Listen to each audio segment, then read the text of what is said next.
There's a wasp that lays its eggs inside caterpillars. The larva eats the host from the inside, careful to keep it alive as long as possible, consuming non-essential tissue first, saving the vital organs for last. The caterpillar continues moving, eating, behaving normally while being devoured. I learned that in the Agridome Education Center when I was 7 years old, back when my name was Matthias Kelvin, and I still understood what it meant to make decisions that kept me alive. That was 16 months ago. 16 months, 4 days, and I think 9 hours since the infinite Meridian passed through the Hadros Nebula, and something came aboard that changed what it meant to think, to reason, to make the simple animal calculations that separate breathing from suffocating. My father taught me about logic. He was a mid-level administrator on the Meridian, one of 40,000 souls aboard an administrative vessel so vast it had its own weather patterns in the lower cargo holds. Logic, Matthias, he'd say while reviewing supply manifests in our HAB unit, his fingers dancing across the data slate with practiced efficiency, is what separates us from animals. We see cause and effect. We plan. We survive through reason. I was 16 when he said that. Young enough to believe him, old enough to remember the conviction in his voice. The infinite Meridian wasn't a warship. It was a mobile bureaucracy, a cathedral to paperwork that drifted through the Segmentum Pacificus processing taxation records, census data, and administrative appeals from 36 systems. Boring. Safe. The kind of posting where people spent 40 years behind desks and died of old age in their sleep, which in the Imperium qualified as a blessed existence. My father had been aboard for 22 years. I'd been born in the ship's Medici ward. The Meridian was the only home I'd ever known. 300 kilometers of corridors, HAB blocks, processing centers, and archive vaults. Generations lived and died aboard her. We had families, schools, a social hierarchy as rigid and meaningless as any hive cities. The administratum priests told us we served the emperor through our record-keeping, that every properly filed document was a prayer, that our tedious work held his imperium together. I believed them, we all did, because belief made the tedium bearable. Because the alternative was acknowledging we were human calculators, valued slightly more than servitors, but considerably less than the ship's cogitator arrays. The conditioning started young. Every morning, we'd gather in the education centers, rows of children in identical gray smocks, and recite the litanies of accurate documentation. The emperor protects through proper filing. The emperor watches through correct citation. The emperor knows through meticulous records. The words were hammered into us through repetition until they became automatic, sounds we made with our mouths that bypassed actual thought. I never questioned it. Why would I? This was normal. This was life. My assigned track was Junior Archival Assistant, Level 3.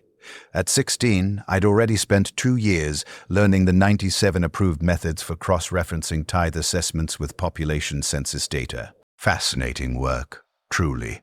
My supervisor, Administrator Helkin, assured me that if I maintained adequate performance metrics, I might achieve Level 4 status by age 30. 14 more years of the same gray corridors, the same data slates, the same recycled air that tasted like copper and somebody else's breath. But I had a dream. Small, stupid probably. I wanted to see actual sky, not the painted ceiling murals and the observation galleries that depicted terrace sky as the priests imagined it, but real sky, real sunlight. My father said when I reached Level 5, perhaps in my 40s, I might qualify for planetary shore leave, might stand on actual ground and look up at actual atmosphere. That dream died in the Hadros Nebula. We entered the nebula on a routine transit, the Meridian following approved warp-jump coordinates that had been used for 800 years without incident. The navigators reported standard conditions.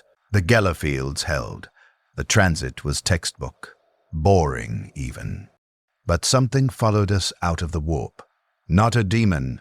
The ship's Geller fields would have detected warp spawn. Not tyrannids or xenoforms. The auger arrays found nothing. Whatever came aboard was small enough, subtle enough, undetectable enough to slip past every security measure the Mechanicus had installed during the Meridian's last overhaul. I didn't see it. Nobody did. That was the point. The first victim was Proctor Valence, a 63-year-old senior administrator who'd spent 40 years processing agricultural yield reports. Utterly unremarkable. He was found in Section 47, Gamma, one of the lesser-used archive corridors, standing in front of an emergency airlock. The airlock was open. Valence was half in, half out of the lock when security found him. The decompression had pulled him partially into space before the automatic safeties engaged and sealed the section. His body was frozen, face locked in this expression that the security officer's report described as calm puzzlement, as if solving a complex equation. He'd entered his override codes correctly, the systems logged every keystroke, disabled 7 separate safety warnings, and stepped into vacuum, on purpose, with full knowledge of the result.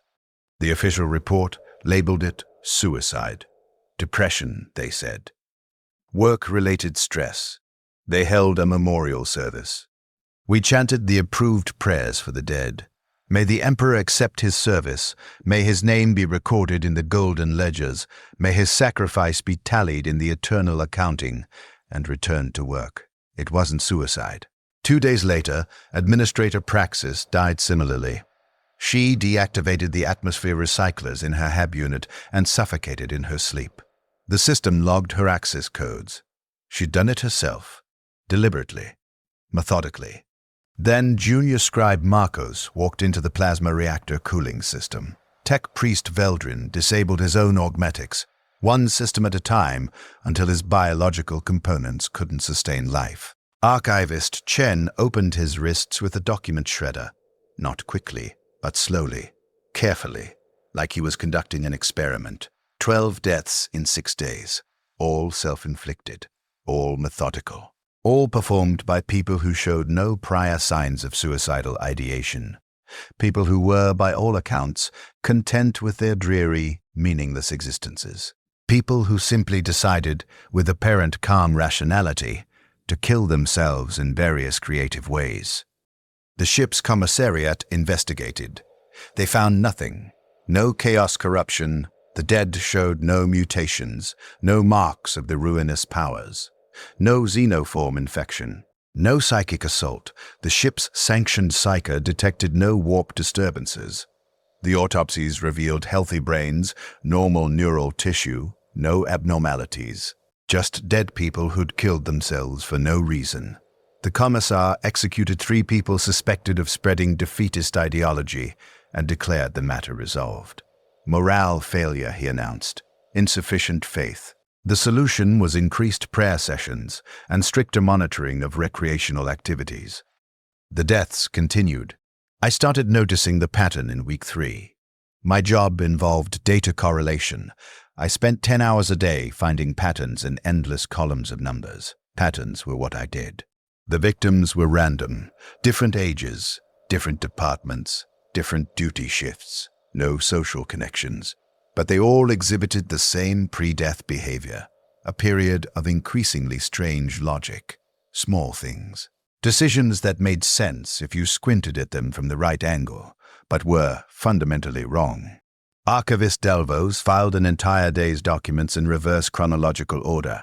Not a mistake, but a deliberate reinterpretation of the filing system's logic. Scribe Holton rewrote the same report 47 times, each version identical except for increasingly unnecessary word substitutions.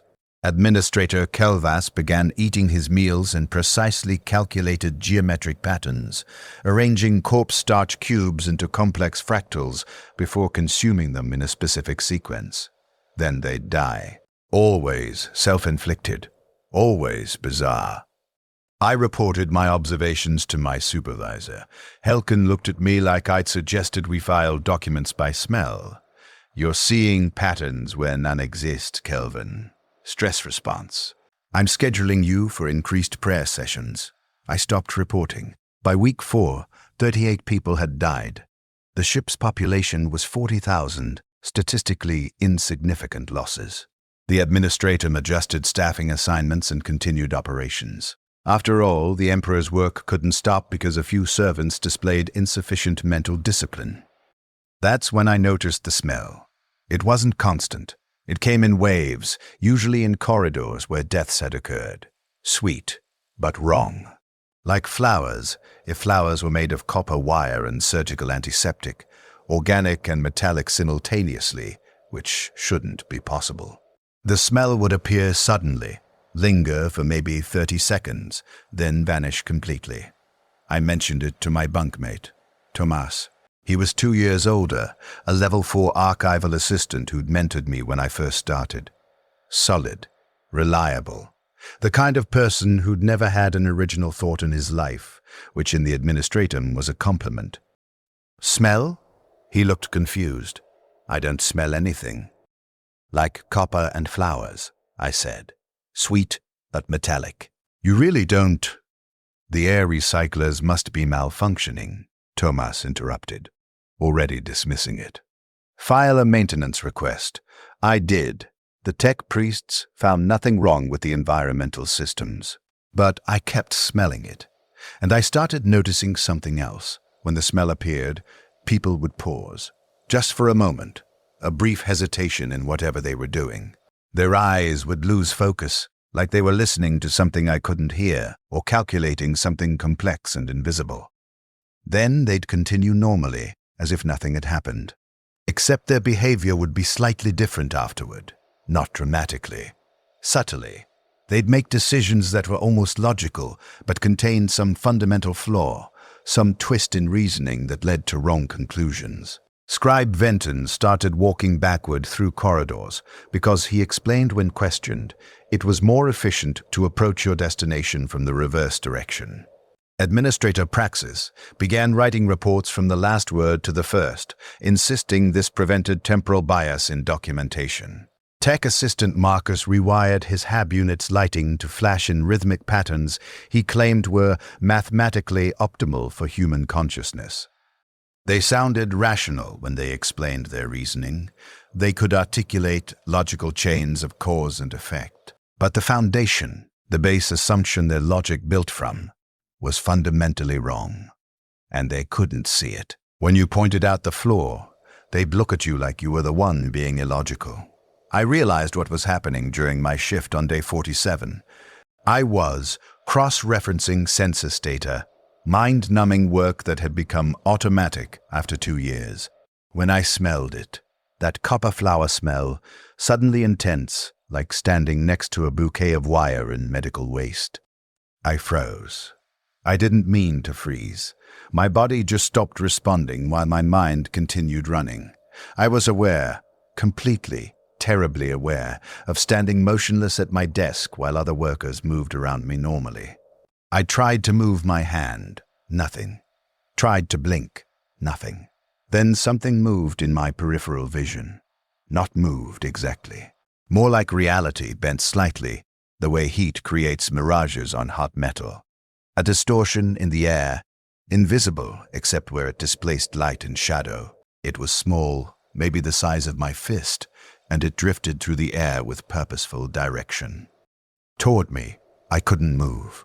Couldn't scream, could only watch as the distortion floated closer, until it hovered directly in front of my face. I could feel warmth radiating from it, body temperature, human temperature, which was wrong because it wasn't biological. I could see through it to the wall beyond, but the image was distorted, twisted, like looking through flawed glass. Then it moved forward, into my face. I felt it enter through my left nostril, a sensation like inhaling water, except dry. It crawled up my nasal cavity with deliberate intent, this impossible thing that shouldn't exist forcing itself into my skull. I felt pressure behind my eyes, a spike of pain in my frontal lobe, then nothing. The sensation vanished. The smell disappeared. I could move again. I gasped, stumbled backward from my desk. Several co-workers glanced at me with mild annoyance. I was disrupting the quiet efficiency of the archive floor. I looked around frantically. Nobody else seemed disturbed. Nobody else had seen the thing that had just crawled into my skull. Kelvin? Administrator Helkin approached, frowning. Are you experiencing a medical episode? My voice sounded normal. I felt normal. My thoughts were clear, logical, exactly as they'd always been. I felt dizzy. A moment. It's past. Helkin nodded, already losing interest. Reduced rations causing low blood sugar.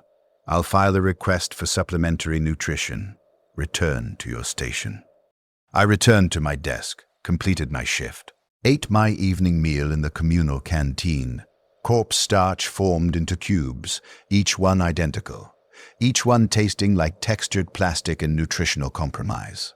I returned to my hab unit, lay in my bunk, tried to sleep. I couldn't stop thinking about the thing that had entered my skull. Nothing felt different. My thoughts were my own. I could remember everything clearly. My childhood, my father, my tedious job, my small dream of seeing actual sky. I performed a self-diagnostic, the kind the commissariat priests had taught us for detecting chaos corruption. I recited the imperial creed. I mentally reviewed the proper filing procedures. I attempted to notice any heretical thoughts. Nothing. I was fine. Completely normal. Except I kept having this thought. This persistent, logical thought that made perfect sense. The airlock in Section 47, Gamma, would provide an excellent vantage point for observing how human tissue responds to rapid decompression. I could document the process, contribute valuable data to the Medicae's understanding of vacuum exposure. It would be a service to the Imperium, really. Logically sound, beneficial. I recognized the thought as wrong. That recognition, that tiny spark of awareness that something in my reasoning was fundamentally broken, was what saved my life, temporarily. Most people didn't have that spark. They accepted their compromised logic as normal, because the corruption was subtle enough to feel like their own thoughts. They made decisions that seemed rational from inside their infected minds, and by the time they realized something was wrong, if they realized, it was too late. But I'd seen the thing enter my skull. I knew I was compromised, which meant I could fight it. Fighting your own logic is harder than it sounds. The thoughts would come, perfectly reasonable chains of cause and effect that led to lethal conclusions, and I'd have to consciously reject them. Stop myself mid-action. Question every decision. Why am I walking toward that airlock? Why does drinking cleaning solution seem like a good way to test my digestive system's limits? Why does it make sense to disable the gravity plating in this section just to observe how my body adapts to 0G until I suffocate from fluid buildup in my lungs? The thoughts felt like mine. That was the horror. They arrived in my internal voice, built from my memories and knowledge, structured exactly like my normal reasoning process. Except the foundation was wrong, twisted, compromised by something that had crawled into my brain and was using my own logic circuits to experiment with ways to kill me. I started avoiding situations where I might act on the compromised thoughts, stayed away from airlocks, removed potential weapons from my hab unit, worked my shifts in the most populated sections where someone might stop me if I started doing something lethally stupid. My father noticed something was wrong on day 53. We shared a meal in his hab unit, a weekly ritual he'd maintained since I was old enough to use utensils. He was eating his corpse starch in his usual methodical pattern when he stopped, fork halfway to mouth, and looked at me with this expression I'd never seen before. Concern. Real concern. Not the performative care the administratum priests displayed when issuing morale directives. Matthias, he said, using my first name instead of my designation. You've been acting strangely. Are you unwell? I wanted to tell him, wanted to explain about the invisible thing that had infected my brain, about fighting my own thoughts, about the terror of not trusting your own mind. But how do you explain that? How do you make someone understand that your logic, the fundamental tool humans use to survive, has been turned into a weapon against you? I'm fine, Father, I lied. Work stress, additional prayer sessions are helping. He didn't believe me. I could see doubt in his eyes. This man who'd spent 22 years teaching me about logic and reason, who'd raised me to value clear thinking above all else, was watching his son become something he couldn't understand. Then he smelled it. I saw his nostrils flare slightly. His eyes lost focus. For maybe 3 seconds he sat completely still, fork frozen mid-air, while something invisible made itself at home in his skull. "No," I whispered. "No, no, no." He blinked, smiled, resumed eating like nothing had happened. "Father," I kept my voice steady. "Did you smell something just now? Like copper and flowers?" "Smell?" He looked puzzled. "I don't smell anything." "Are you certain you're feeling well?" He was infected. I was certain. And I couldn't tell him because the thing in his brain would twist any warning into illogical action. If I said, "Don't go near airlocks," he might interpret that as, "Go investigate airlock safety protocols," or "Test airlock functionality," or any number of logical but wrong conclusions that led to his death. I excused myself, returned to my hab unit, sat on my bunk, and tried to think through the problem logically, then stopped, because I couldn't trust my logic anymore. Every solution my mind proposed might be compromised. Every plan might be a trap. The thing in my head was making me paranoid of my own thoughts. I started documenting everything, wrote down my observations, my theories, my daily struggle against my own mind. I hid the notes in the archive stack's physical paper, because electronic files could be edited by compromised logic, and I needed something concrete to prove I wasn't insane. The pattern became clearer as I researched previous incidents. Going back 6 months, I found documentation of similar death clusters on other administrative vessels, ships that had passed through the same regions of space. Always following warp transits, always the same progression, increased illogical behavior, then deaths, then the incidents would stop as suddenly as they'd started. Stop, not because the infections were cured, but because everyone who might report them was dead or compromised. I cross-referenced the data with xenological archives. I wasn't supposed to have access, but compromised logic had made me creative about bypassing security protocols, which was ironic and terrifying. I found references to theoretical parasitic entities that existed in dimensions humans couldn't perceive, things that fed on specific brain functions, predators that hunted consciousness itself. The texts were fragmentary. Most had been redacted by the Inquisition.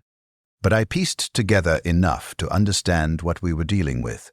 Creatures from some adjacent reality that perceived human logic the way humans perceive light. They were attracted to concentrations of rational thought, which explained why administrative vessels were primary targets. They'd drift through the warp's boundaries, slip aboard ships during transit, and infest populations. They didn't eat their hosts. They experimented on them. Human logic was a toy, a puzzle.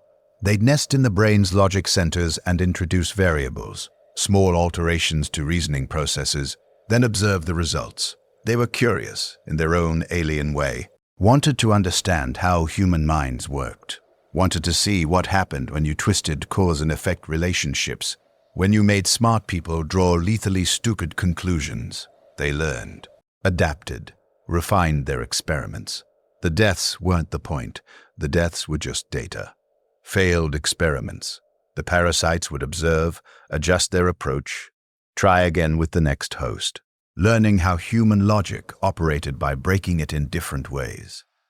We were laboratory specimens, conscious, aware laboratory specimens who could watch our own minds betray us. I realized, with growing horror, that I was a perfect subject, because I knew I was infected, but couldn't remove the infection. Because I was fighting my compromised logic, which meant the parasite could observe both normal and resistant thought patterns. Because every strategy I developed to protect myself gave it new data about human reasoning under threat. I was teaching it. Even my resistance was useful to it.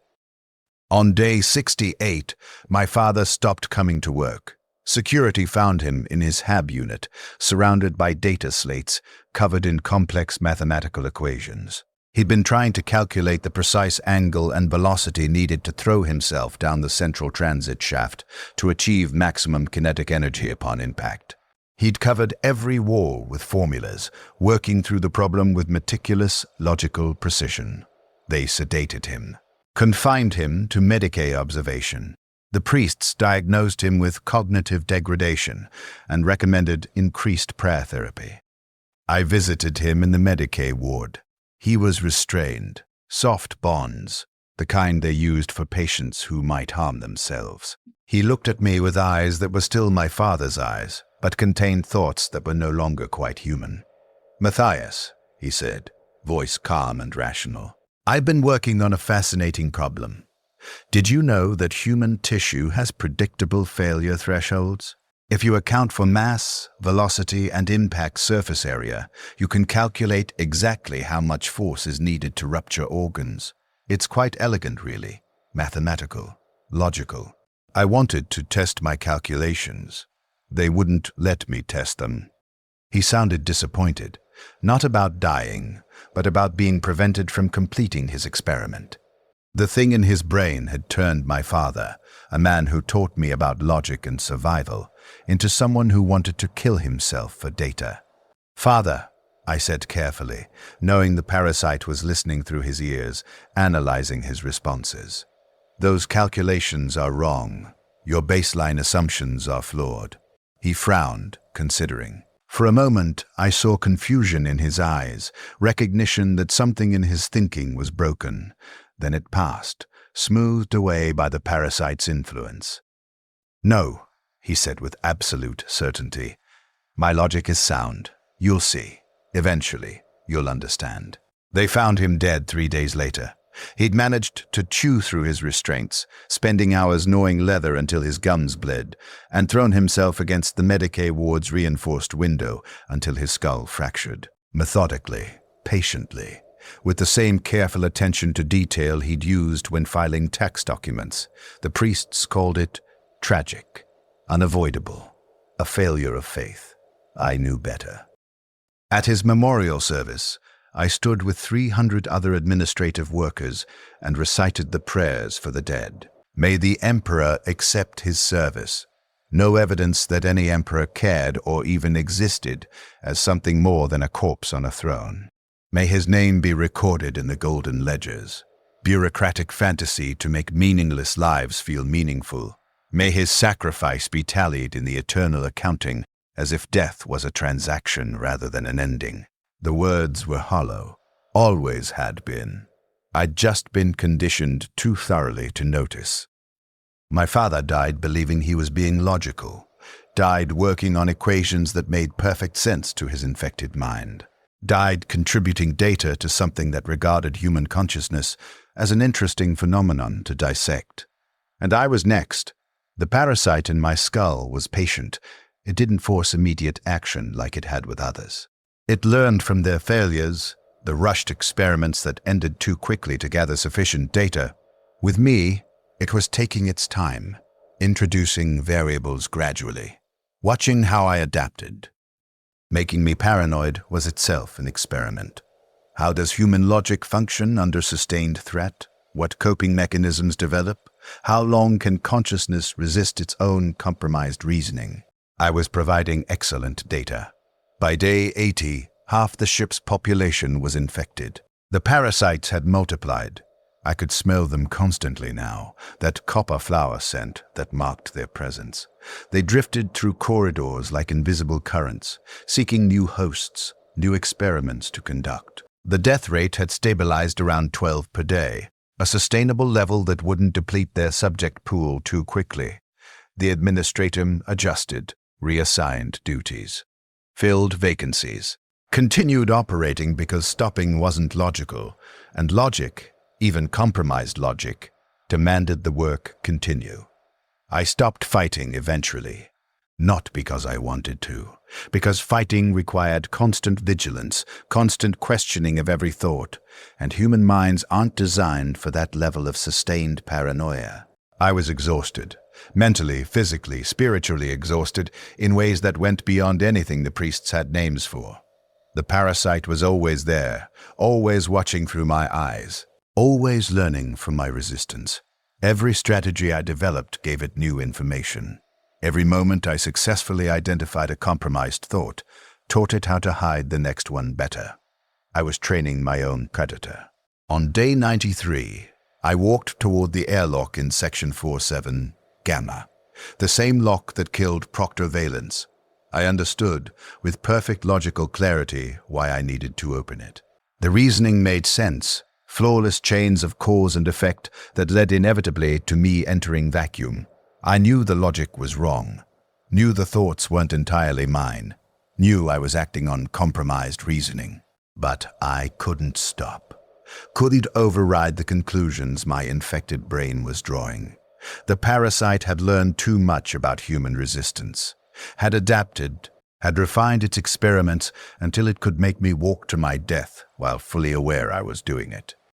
I entered my override codes, disabled the safety warnings, watched the airlock door open onto hard vacuum, stood at the threshold and looked out at the stars, real stars, not painted ceilings, and thought that at least I'd see actual space before I died. I stepped forward. Something grabbed my arm. I turned, movement sluggish, like waking from deep sleep, and saw Administrator Helkin, my supervisor. A man I'd barely registered as human rather than just another cog in the administrative machinery. He was crying. Tears ran down his face. This 60-year-old bureaucrat who'd never shown emotion in 20 years of service, while he physically held me back from the airlock. "No," he said, voice breaking. "Not you too. Please, not you too."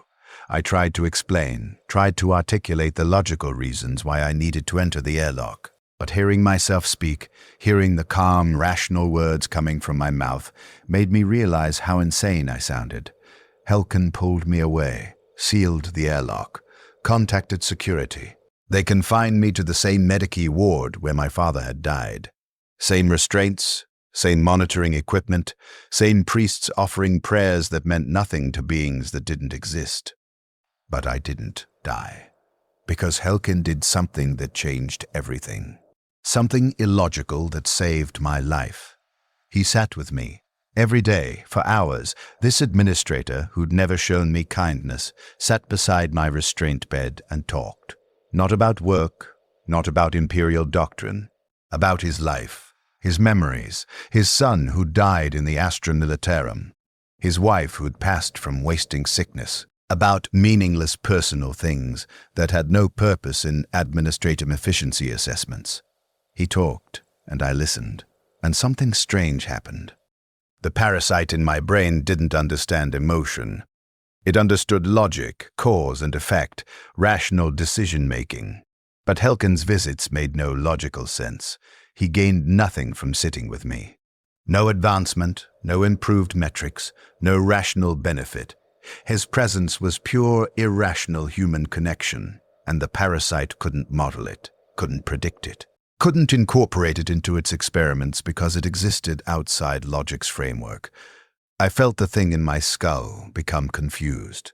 Its grip on my reasoning weakened, not much, but enough that I could think around its influence, could recognize compromised thoughts more easily, could resist. "Why?" I finally asked Helkin on day 104. "Why waste time on me?" He smiled sadly. "Because you're not a metric, Matthias. You're a person. Your father knew that. Before they got to him, he asked me to watch out for you if anything happened. So I am, illogical as that might be. And that illogic was poisoning the parasite's experiments. Other administrators started visiting, forming connections, sharing stories, creating bonds of irrational attachment that had no place in administrative efficiency standards. They did it quietly, couldn't let the priests notice, couldn't risk being labeled heretics, but they did it. They built a network of humanity in the gaps where parasites couldn't follow. It wasn't a cure.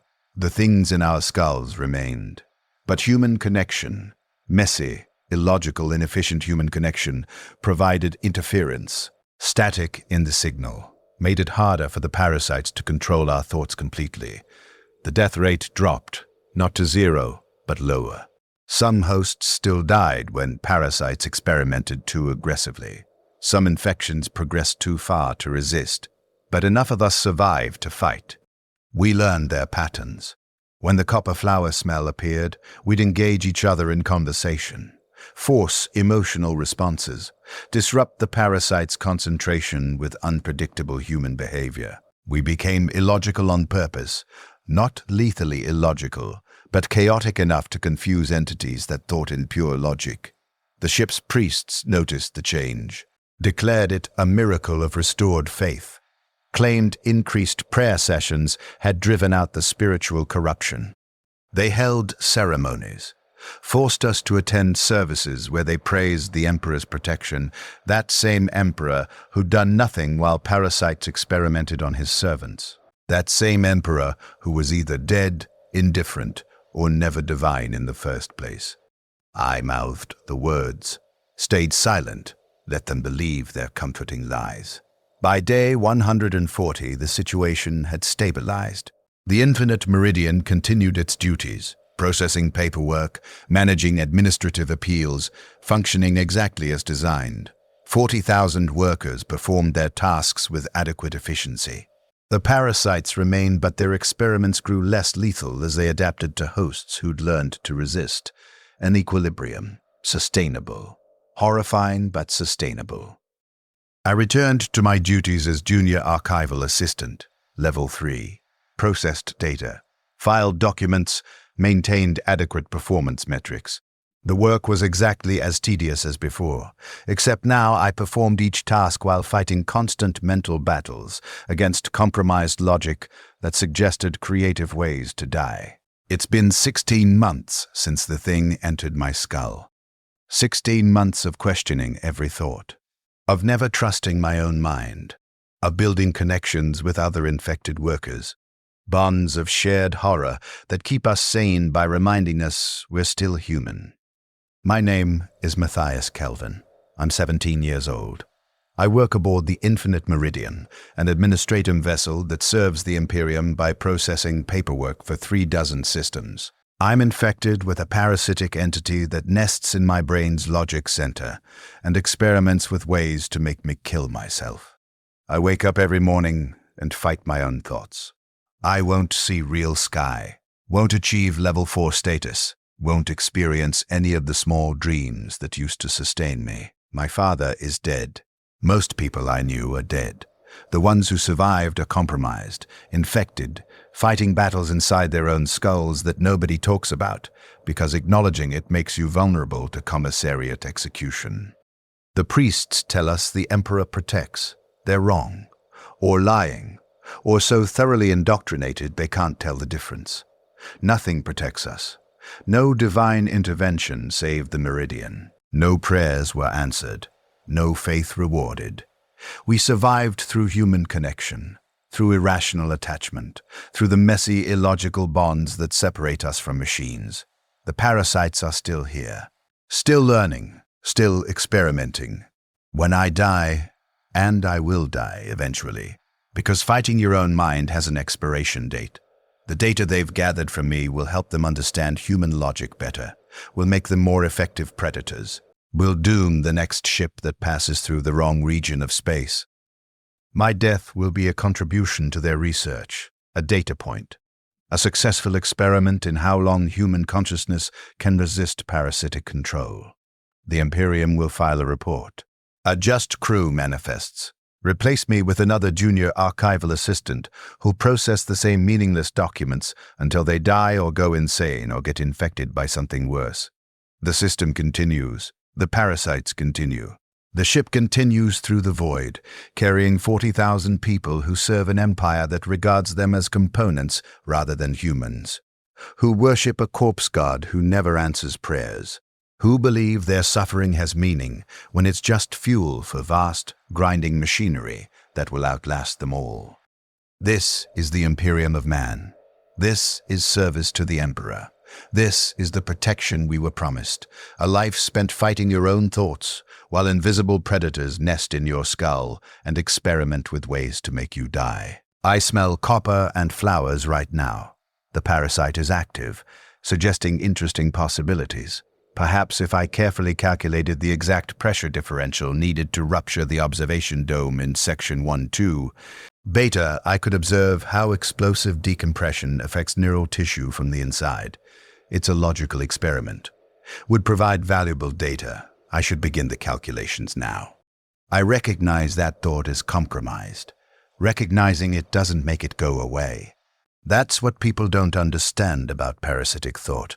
The ones who aren't infected, though there are fewer of those every day.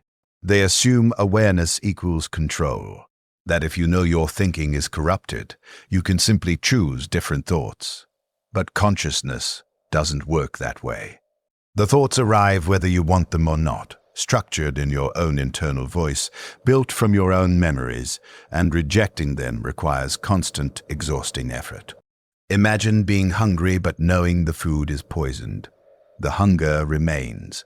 Your body still wants to eat. You have to fight the urge constantly, every moment, forever, because the hunger never stops. Now imagine the hunger is inside your mind, and the food is your own death. That's day 417 aboard the infinite Meridian. 17 days ago, something changed. The parasites evolved, or learned, maybe, since we're never sure if they're alive in any sense we'd recognize. They stopped conducting lethal experiments, stopped pushing hosts toward immediate death. Instead, they settled into long-term observation patterns, content to watch how we function while infected. We became permanent test subjects. Administrator Helkin calls it survival.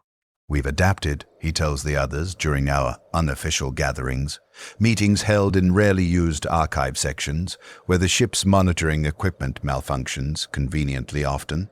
We've learned to coexist with them. It's not ideal, but we're alive. He's wrong. This isn't coexistence. This is captivity. The parasites didn't stop experimenting because we resisted successfully. They stopped because they gathered enough data from lethal experiments and moved on to longer-term studies. Now they're observing how infected humans function over extended periods, how we adapt, how we maintain social structures, how we continue performing duties while fighting constant mental battles. We're a longitudinal study, a controlled environment. They're patient enough to watch us for years, decades, however long it takes to understand every nuance of human logic, and we can't leave. The Meridian requested port at the nearest Imperial installation 6 months ago, citing crew medical concerns in carefully coded language that avoided mentioning the actual problem. The Administratum High Command denied the request, reassigned us to a longer route through the outer systems, sent additional work assignments to compensate for reduced crew efficiency. They must know something is wrong. But acknowledging parasitic infection would require quarantine, investigation, inquisitorial involvement, would require admitting that something slipped through the Imperium's defenses and compromised an entire ship, would mean paperwork, reports, accountability. Easier to keep us operational, easier to pretend everything's normal, easier to sacrifice 40,000 servants than admit the system failed. So we drift, processing documents, filing reports, maintaining the vast bureaucratic machinery that holds the Imperium together, infected, compromised, slowly losing our minds while pretending everything is fine because the alternative is execution for harboring xenoform contamination. The irony is that we're probably more productive now. Fear makes us efficient. We work longer hours because work is predictable, controllable, safer than unstructured time when compromised thoughts might gain traction. We've become model servants, diligent, obedient, never questioning exactly what the Administratum wants. Just ignore the invisible parasites eating our logic from the inside. I'm sitting in Archive Section 7-7, Delta, when the smell intensifies. That copper flower scent that marks parasitic activity, suddenly so strong I can taste it, metallic sweetness coating my tongue like blood and pollen. Around me, 40 other archive workers pause simultaneously. Synchronized hesitation as the things in our skulls become active at once. This is new. The parasites usually operate independently, each conducting individual experiments. But now they're coordinating, communicating somehow across the infected population. I can feel mine becoming more alert, more focused, like it's listening to something I can't perceive. Then the thoughts come. Not suggestions this time, but something worse. Observations. I'm suddenly aware of my body in ways I've never been before.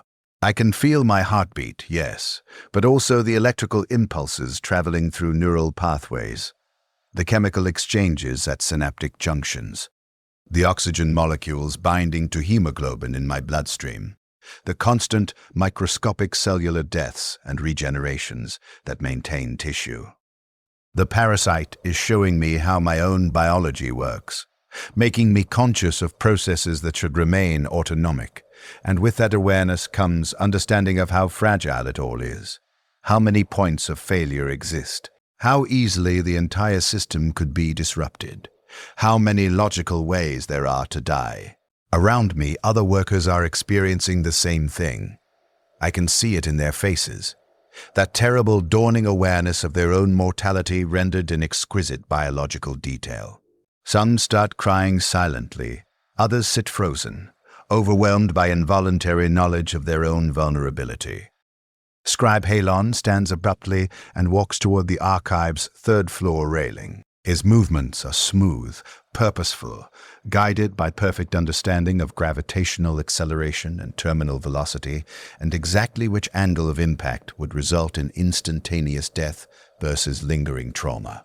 3 workers intercept him, pull him back, hold him while he struggles, not violently but with mechanical persistence, trying to complete the logical action his parasite has calculated. It makes sense, Halon says calmly, voice empty of emotion. The mathematics are elegant. The outcome is predictable. I should test the hypothesis. No. Administrator Helkin appears from somewhere, speaking with forced steadiness. No testing. We've discussed this. Your mathematics are wrong. Show me the error, Halon says, still calm, still logical. Prove the flaw in my reasoning. Helkin can't, because there is no flaw. Not in the logic itself, only in the foundational assumption that dying to gather data is a worthwhile goal. You can't logic someone out of the position their parasite logicked them into. You can only hold them, restrain them, talk to them until the moment passes and the parasite's focus shifts elsewhere. The coordinated activity lasts 37 minutes. 37 minutes of fighting our entire population of infected workers who've simultaneously decided their deaths would provide interesting data. We lose 4 people. 3 who escape restraint and successfully kill themselves. 1 who simply stops breathing because his parasite made him aware he could consciously override autonomic functions. Then it stops. The parasites return to baseline activity. The smell fades. We're left with 4 corpses and the knowledge that the things in our skulls can coordinate, can act in concert, can overwhelm our resistance through sheer simultaneous pressure. They're learning social behavior, pack hunting strategies, testing whether coordinated activity produces better results than individual experiments. We're teaching them. Even our resistance is data. That night, I don't sleep. Can't. My mind won't stop cataloging biological vulnerabilities.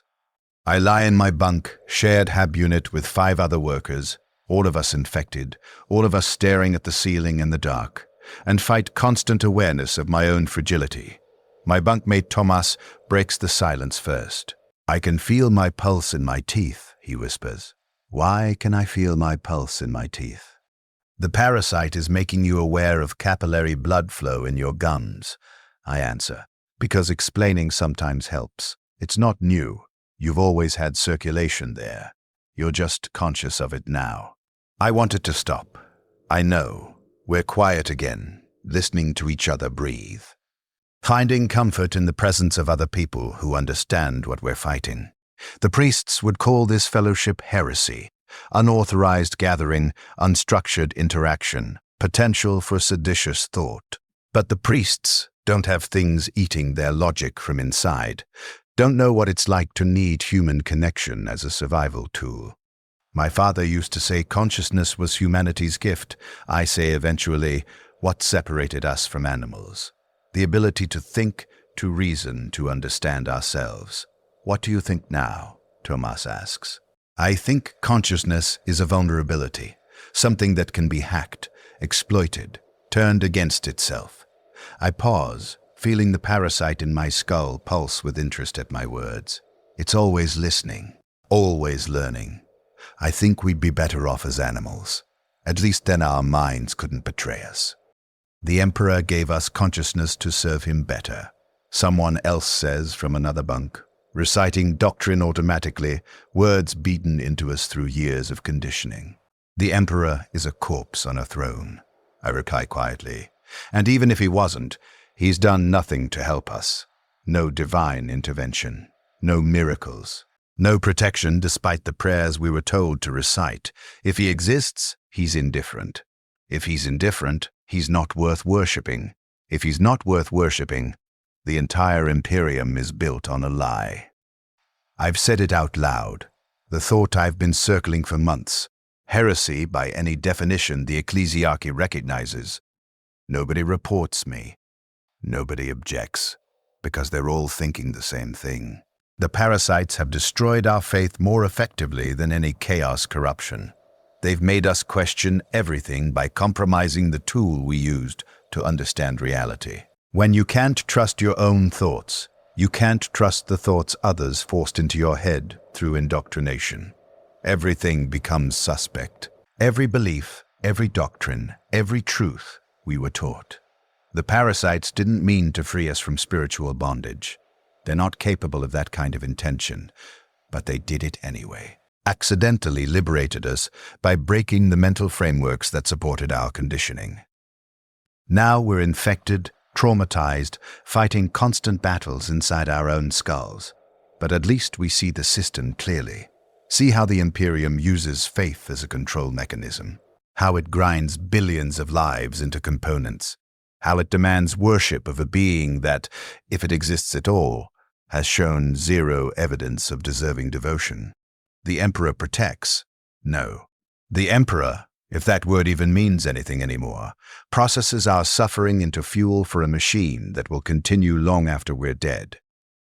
I fall asleep eventually, though sleep brings no relief. My dreams are infected too. Logical nightmares where I calculate optimal suicide methods with mathematical precision, waking in cold sweat before I reach conclusions. Day 432.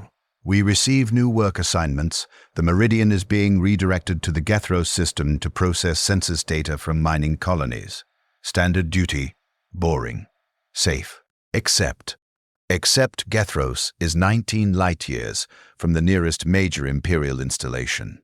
The journey will take approximately 8 months through warp space, 8 months isolated in the void with no possibility of outside contact, 8 months where anything could happen and nobody would know until we emerged.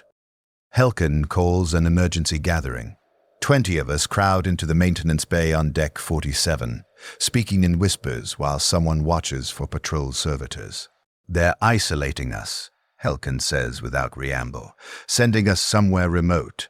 This isn't standard routing. Maybe it's just coincidence, someone suggests weakly. The administratum doesn't do coincidence. Every assignment has purpose. Helkin pulls out a data slate, displays our route. Look at this trajectory. We're taking the longest possible path to Gethros, adding 4 months to what should be a 4-month journey. They're keeping us away from population centers. Quarantine, I say, understanding crystallizing. They know we're compromised.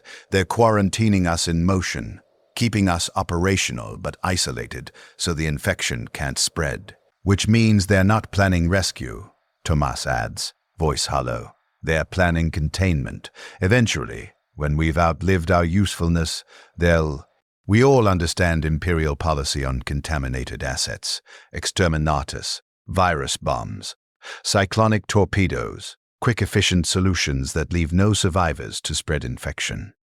We're being shepherded to our own execution, and they're making us process paperwork along the way. We could sabotage the ship, someone suggests. force an emergency port, demand inspection, and get executed immediately for harboring xenoforms, Helk encounters. The moment we admit contamination, we're dead. At least this way we have time. Time for what, I ask? To process more documents? To fight our own thoughts for 8 more months before they kill us anyway? Helken doesn't answer. Nobody does. Because there is no answer. No escape. No solution that doesn't end in our deaths.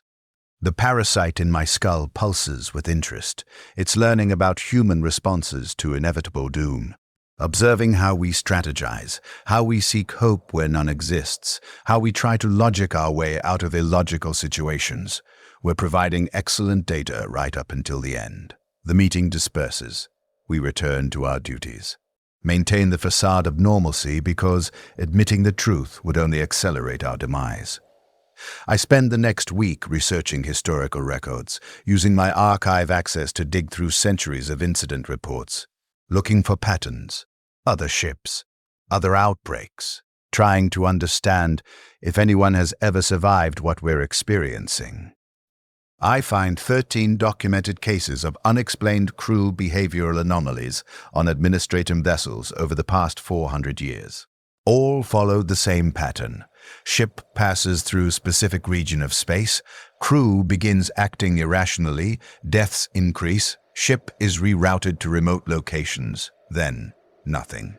The records end. Ships vanish from official documentation, registered as lost in warp transit or decommissioned due to structural failure or other bureaucratic euphemisms for "we killed everyone aboard." Not a single survivor, not a single case of successfully treating the infection. Just erasure. We're not the first. Won't be the last. The Imperium has been dealing with parasitic infections for centuries by the simple expedient of destroying every contaminated ship. 40,000 lives at a time, multiplied across dozens of incidents. Millions dead, erased from history, reduced to footnotes in classified archives. And the Imperium continues. Because 40,000 servants are replaceable. Because contamination risks are unacceptable. Because human life, individual human life, has no value in a system that measures everything in populations and percentages. I could report this, could try to warn other ships, but who would I tell? The same command structure that's already decided our fate? The Inquisition, who'd execute us for knowing too much. The priests, who'd declare us heretics for questioning imperial policy. There's no authority to appeal to. No higher power that cares. No protection despite the prayers. Just us, 40,000 infected servants drifting toward erasure while maintaining adequate productivity metrics. Day 511. We're 3 months into the journey to Gethros, when the parasites begin the next phase of their experiments. They've moved beyond individual observation, beyond coordinated activity. Now they're testing something worse: communication. It starts with Scribe Voras. He's working his station when suddenly he stops, head tilting at an unnatural angle, and speaks in a voice that sounds almost like his own, but contains subtle harmonics that make my teeth ache. Subject 2-3. Alpha reports neural pathway adaptation rate of 0.73% per solar cycle, Voras says. Not to anyone, just stating facts in monotone. Consciousness retention remains stable despite ongoing degradation. Emotional response to external stimuli continues, suggesting incomplete integration. Further observation required. Returns to normal. Continues working like nothing happened. The parasite used him as a recording device, made him vocalize its observations. Tested whether infected hosts could serve as communication interfaces. It happens more frequently after that. Random workers will pause mid-task and recite data in that same wrong harmonic voice. Statistics about neural chemistry. Observations about human behavioral patterns. Reports on how infected populations maintain social structures. We're not just experiments anymore. We're becoming tools. Extensions of the parasite's collective intelligence. They're learning to use us as sensory organs, recording devices, processing units in a distributed system we don't understand. The worst part? We're still aware, still conscious, still experiencing everything while the parasites puppet our bodies for their purposes, still fighting to maintain identity while being slowly converted into organic instruments. Some people stop fighting. Accept it, let the parasites take control, because resistance is exhausting and the outcome seems inevitable. They become hollow, still alive, still performing duties, but with something essential gone. The light in their eyes dims, their movements become mechanical. They respond to direct commands but show no initiative, no personality, no spark of individual thought. They're still human, technically, but they've surrendered consciousness to avoid the pain of resistance. I can't blame them. Some days, most days, I want to surrender too. Let the thing in my skull have full control. Stop fighting the exhausting battle against my own thoughts. Accept that I'm already dead, just waiting for my body to catch up with reality. But something stubborn in me refuses. Some stupid, illogical attachment to identity. To being Matthias Kelvin, junior archival assistant, son of a dead administrator, infected by parasites but still somehow me. It's pride, maybe, or fear of what surrender means. Or just animal instinct refusing to stop fighting even when fighting is pointless. Helken calls it courage. I call it delayed acceptance of inevitability. Day 643, we arrive at Gethros. The mining colonies transmit their census data. We begin processing millions of data points about population, resources, productivity, mortality rates. Standard work, mindless work. Work that continues regardless of our infections because the Imperium needs its paperwork current. We stay in system for 3 weeks. Standard operating procedure for data processing vessels. During that time, I watched the mining colonies through the observation galleries. Actual planets, actual surfaces, actual atmosphere. The closest I've come to real sky since I was born. I'll never walk on those planets, never feel real ground or breathe unrecycled air. Never experience the small dream my father promised might be possible if I worked hard enough and served long enough. That dream died with him, with the parasite. With the moment I understood the Imperium values paperwork more than people. On our last day in Gethros orbit, something changes. The ship's auger arrays detect unusual readings. The tech priests analyze, consult their machines, chant their binary prayers to technology they've forgotten how to truly understand. They identify the source. Warp space distortion, multiple contacts, getting closer, a fleet is coming. Not Imperial Navy, the auger signatures are wrong. Not merchant vessels, not anyone who should be in this remote system. The Meridian's captain, I've never met him, existing somewhere in the ship's upper command levels like a distant, invisible guard, orders battle stations. Not that an administratum vessel has meaningful weapons. We have point defense turrets for asteroid avoidance and a token lance battery that might deter pirates. Against actual military force, we're helpless. The warp tears open. 5 ships emerge. Dark, jagged hulls, covered in symbols that make my eyes hurt to perceive. Even through auger display screens, the marks cause physical pain, cramping headaches, nausea, the sensation of reality bending wrong. Chaos Raiders, has to be. Which means we're about to die in a completely different way than anticipated. The raiders don't fire immediately. They surround us, pin us in place with their superior positioning and firepower. Then they transmit on common Imperial frequencies. Administratum Vessel Infinite Meridian. You are harboring xenoform contamination. We are the Purging Flame Warband, servants of Static, and we will cleanse your corruption. Surrender your ship or be destroyed. Chaos worshippers, calling us corrupted, offering to cleanse us. The irony would be funny if it wasn't so horrifying. The captain refuses, naturally. Imperial doctrine forbids surrender to heretics under any circumstances. Better to die loyal than live corrupted, or so the priests always told us. The raiders open fire. The Meridian shudders as impact tremors run through her superstructure. Lights flicker, gravity plates malfunction. Alarms scream through every deck. Around me, workers scramble for emergency stations or just freeze in terror because we're clerks, not soldiers, and nobody prepared us for actual combat. I smell copper and flowers, intensely. The parasites are reacting to the chaos, all 40,000 of them simultaneously agitated by their hosts' fear responses. The air becomes thick with their presence, so saturated with that wrong scent I can barely breathe. Then something extraordinary happens. The parasites synchronize, all of them, acting as one distributed consciousness across the entire infected population. Every worker on the ship stops simultaneously. 40,000 people frozen mid-action, while the things in our skulls communicate in ways we can't perceive. I feel mine become alert, focused, not on me, but on something external. Something that's approaching the ship, something that the parasites recognize as a threat. The Chaos Raiders. The parasites are afraid of the Chaos Raiders. Entities that feed on logic, that experiment with human consciousness, that exist in dimensions we can't fully perceive.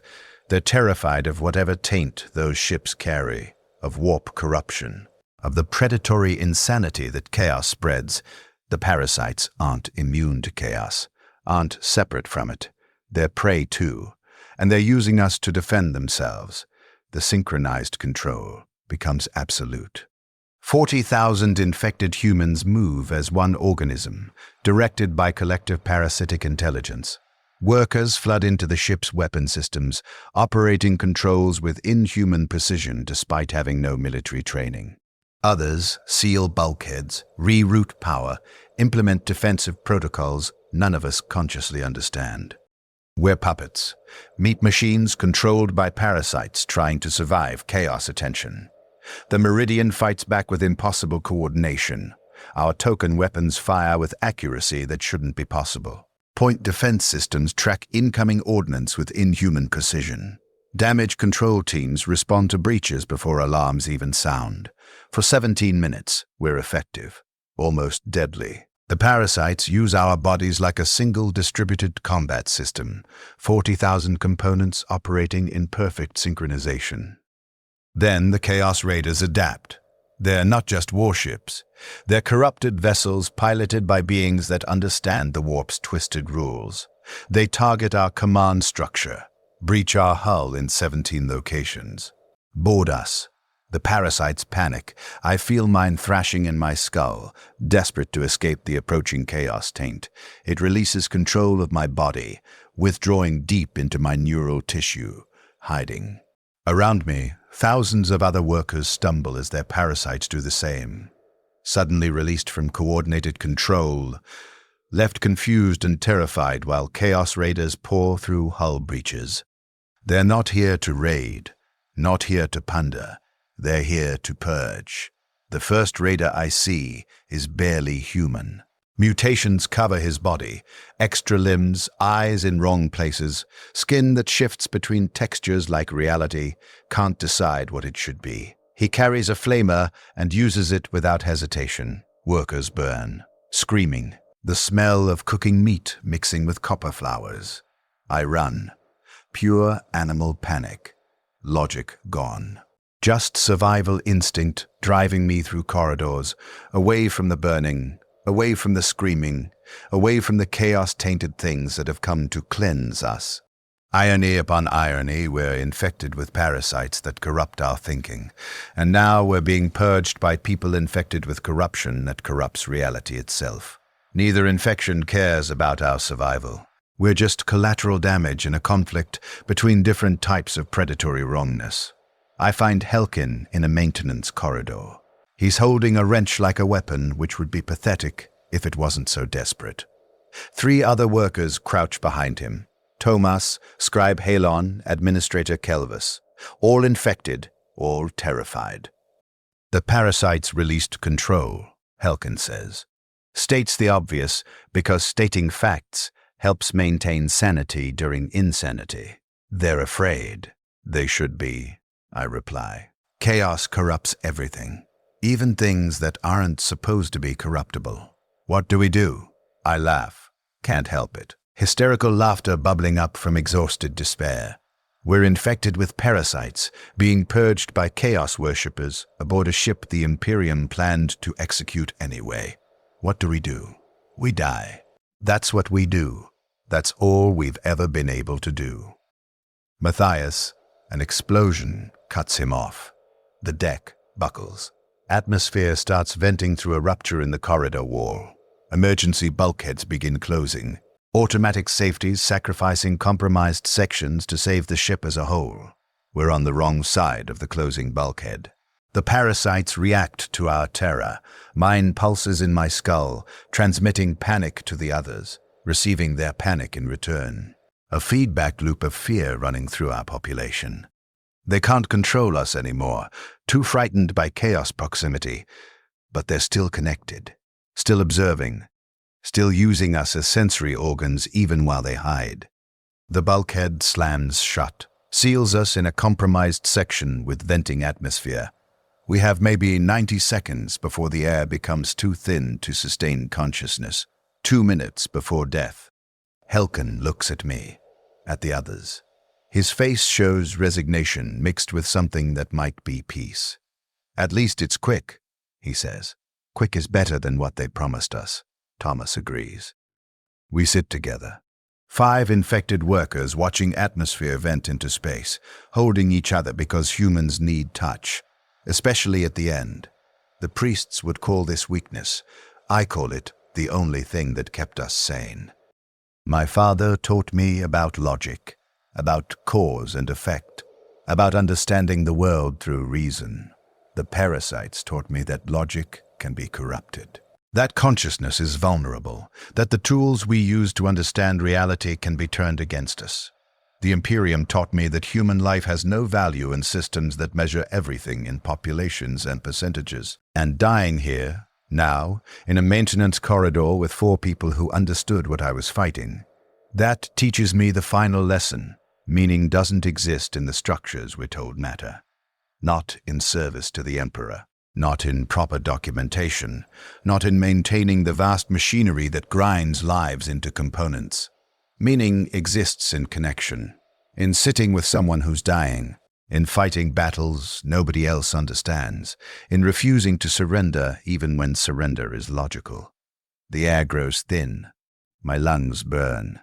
Vision tunnels. I can feel the parasite in my skull panicking, thrashing, dying as my brain loses oxygen. It can't survive without its host. Can't experiment on a dead consciousness. Good. Let it die. Let all of them die. At least, we'll take our predators with us. My name is Matthias Kelvin. I'm 17 years old. I was infected with a parasitic entity that fed on human logic. I resisted for 643 days. I never saw real sky. Never achieved my small dreams. Never experienced anything but service to systems that didn't care whether I lived or died. But I was human until the end, made connections, chose compassion over efficiency, remained myself despite everything trying to erase me. The Emperor protects? No. The Emperor never protected anything. We protected each other, and that was enough. The darkness comes, final, complete.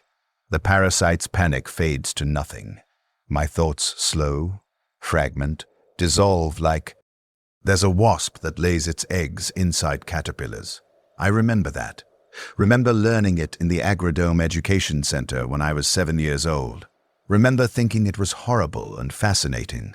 Remember my father telling me nature was cruel but logical, that cruelty without purpose was chaos, but cruelty in service of survival was just efficiency. I remember dying. So why am I thinking?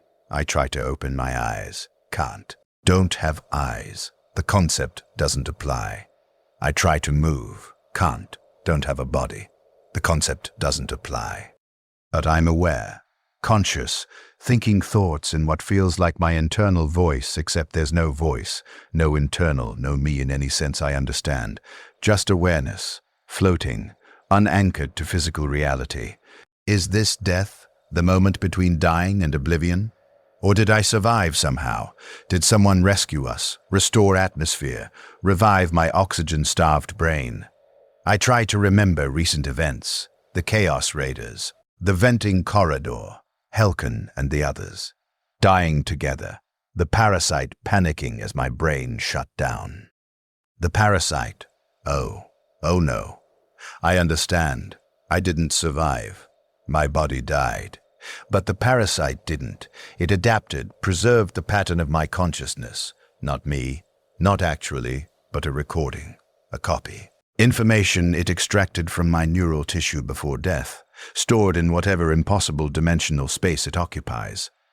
I'm not alive. I'm data, a consciousness pattern the parasite saved for future study. I try to scream.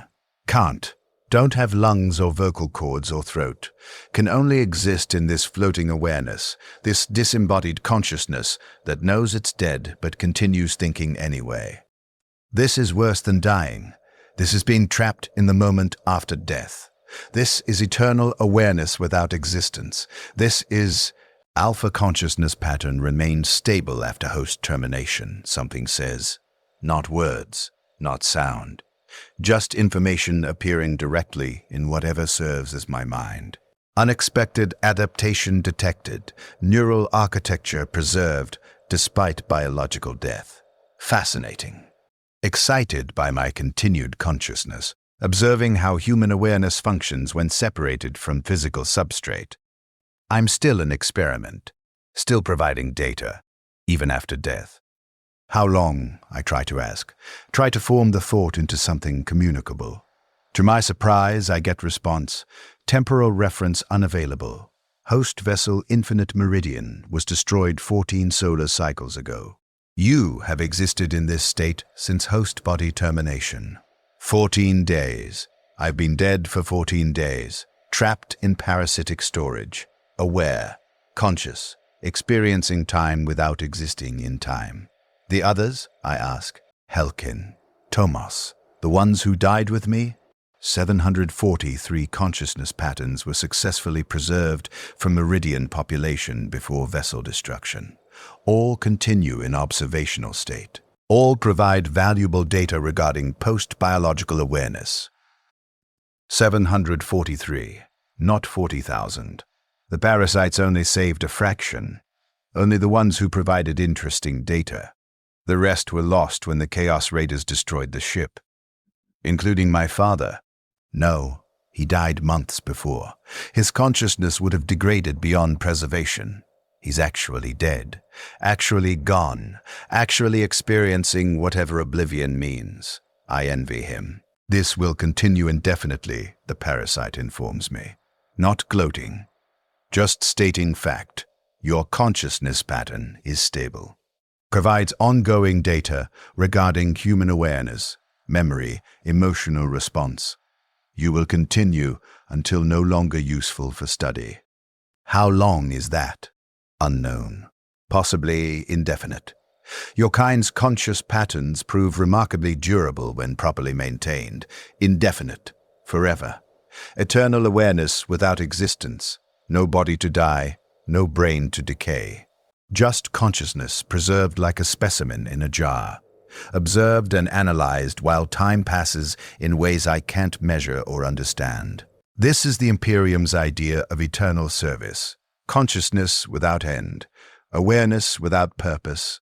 Existence without meaning. This is what the priests meant when they promised we'd serve forever. They didn't know they were right. I try to rage, try to fight, try to do anything except exist passively. But there's nothing to fight against. No body to struggle with. No physical space to occupy. Just this floating awareness, this disembodied consciousness that can think and remember and suffer but can't act. Can't die. Let me go, I beg, plead, demand. However you describe thought, directed at a parasitic entity that wouldn't understand mercy even if I could explain it. Please, I've given you enough data. Let me end. Consciousness cessation would eliminate ongoing research value. Request denied. Of course they won't let me die. Why would they? I'm too useful, too interesting, too valuable as an experimental subject who can provide data indefinitely without the inconvenience of physical maintenance. I'm exactly what I was aboard the Meridian, a component in a system that values my function but not my experience. A tool that happens to be conscious. A servant whose suffering is irrelevant as long as service continues. The Imperium prepared me perfectly for this, trained me to accept being used, conditioned me to believe suffering had meaning if it served a greater purpose, taught me that consciousness was a gift rather than a curse. They were wrong. The priests were wrong. My father was wrong. Consciousness is a vulnerability, a trap, something that can survive the death of its physical housing and continue experiencing long after it should have ended. I exist in this state for, I don't know how long. Time becomes meaningless without physical reference, without day-night cycles or biological needs or external stimuli, just awareness floating in dimensionless space while a parasite observes my reactions. Sometimes I sense others, other preserved consciousness patterns, other dead workers from the Meridian experiencing the same disembodied existence. We can't communicate. The parasites keep us isolated, but I can feel their presence, their suffering, their desperate wish for oblivion. We're a collection, a library of preserved minds, research materials maintained indefinitely for parasitic study. Sometimes the parasites share information with me, show me what they've learned from observing humanity. Show me other ships, other populations, other infections spread across the Imperium. The scale is vast, millions infected, thousands of ships compromised, entire populations serving as unknowing research subjects. The Imperium doesn't know, can't detect them, can't fight what it can't perceive. Just continues operating while parasites nest in the logic centers of billions of servants, conducting experiments, gathering data, preserving interesting consciousness patterns for eternal study. I'm one data point among millions, one preserved mind in a collection that spans centuries, one consciousness that had the misfortune to be interesting enough to save. I try to go insane, deliberately, try to break my own mind through recursive thought loops, paradoxes, self-contradictions, anything to damage my consciousness enough that the parasites will discard me as corrupted data. It doesn't work.